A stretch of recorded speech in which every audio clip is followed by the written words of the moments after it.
The veil between worlds. Have you ever jolted awake in the dead of night, convinced something was in the room with you? A breathless whisper without sound, a silhouette frozen at the foot of your bed. What if I told you it wasn't a dream, but a visitation? Welcome to Abyssal Narratives, where we peer beyond the veil and descend into realms the waking world denies. In this episode, we dive headfirst into the astral plane, a liminal dimension echoing with thought forms, nightmares, parasitic spirits, and ancient horrors feeding on the subconscious. This isn't fantasy. This is the realm that mystics, occultists, and clairvoyants have described for centuries. Today we reveal the hidden predators of this invisible world, how they manifest, the psychological doors we unknowingly leave open, and most importantly, how to defend ourselves. Prepare yourself, because what you're about to hear may alter your dreams forever. Incubi, Succubi, and the Astral Seduction Trap. Since the shadowed pages of medieval demonology, tales of incubi and succubi have haunted the world. These aren't just myths, they are astral parasites, malevolent entities who feed not on blood, but on human desire. Incubi, masculine, and succubi, feminine, take alluring forms in dreams, posing as ideal lovers. Victims report euphoric, even seductive experiences. But beneath this mask lies something monstrous. Occultists like Dion Fortune and Helena Blavatsky describe their true forms: glowing eyes, deformed limbs, clawed hands, and wings that black out the soul.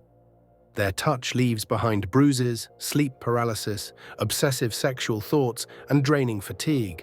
They do not choose victims randomly. They latch onto emotional wounds, substance abuse, depression, or unresolved desire. Like sharks smelling blood in water, they zero in on psychic weakness. How to protect yourself? Spiritual hygiene is vital. Strengthen your aura with meditation, sacred symbols, like pentagrams or crosses, sound cleansing, and emotional mastery. Remember, they cannot penetrate a fortified spirit. These beings promise ecstasy, but deliver spiritual corrosion. The dweller on the threshold confronting the dark mirror. Deeper than the nightmares of incubi lies the ultimate test, the dweller on the threshold. It is not an external demon, it is you. This being embodies the darkest parts of your soul: repressed guilt, buried trauma, rage, envy, shame accumulated across lifetimes. It appears as a shadow personal double during deep meditation or astral travel.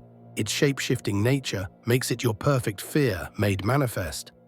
Occultist Alice Bailey wrote that this confrontation is a rite of passage, reserved for those on the verge of spiritual awakening. But it is brutal. It whispers your failures. It hisses your regrets. It tries to destroy your will to ascend. But here's the truth. It has no power of its own. Say the words, "You have no power over me." Say it with truth. Say it with clarity, and the illusion shatters. The dweller is a gatekeeper, not a captor, and only those who face it with brutal honesty walk forward into the light. Vampires of the astral world and shadow people. The astral plane is infested with vampires that don't drink blood, but siphon your life force. There are two kinds: the human dead, souls corrupted by their own malice or addictions in life, trapped in the astral realm. Primordial shadows, entities never human, born from fear, grief, and trauma. They linger in hospitals, graveyards, war zones, anywhere sorrow spills like ink. Victims wake in agony, drained, haunted by nightmares or sleep paralysis. These entities glide like smoke, often appearing as looming black figures with glowing eyes. Sound familiar? Yes, we're talking about the infamous shadow people. Faceless silhouettes, frozen watchers, the Hat Man. Witnesses report feeling frozen, suffocated, helpless as they stare into an absence of light. They feed on fear itself. Fear is their nourishment. To defend yourself, fill your home with light, literally and spiritually. Use sacred herbs like copal and palo santo. Visualize golden light fortifying your body. Keep a protective crystal near your bed, obsidian or black tourmaline. Remember, fear is their invitation, resolve is your shield. Astral Lare, the parasites of emotion. Some of the astral realm's most dangerous entities aren't conscious at all. They are astral Lare, living filth, emotional waste made sentient, born from rage, envy, lust, and grief that we refuse to process.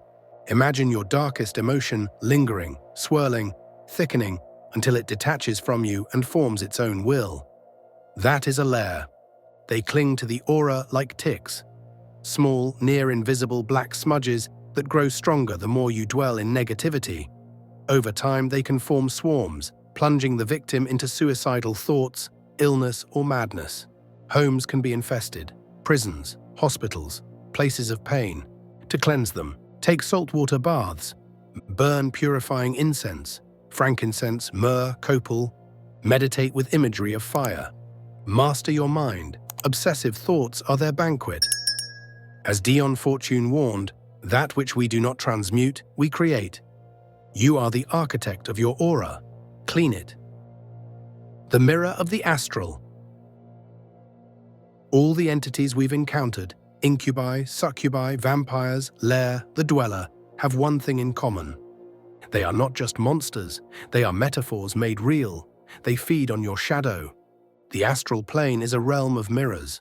What we repress becomes form, what we obsess becomes predator. But knowledge is liberation. By understanding this hidden realm, you protect not just your dreams, but your essence. Your will becomes your sword.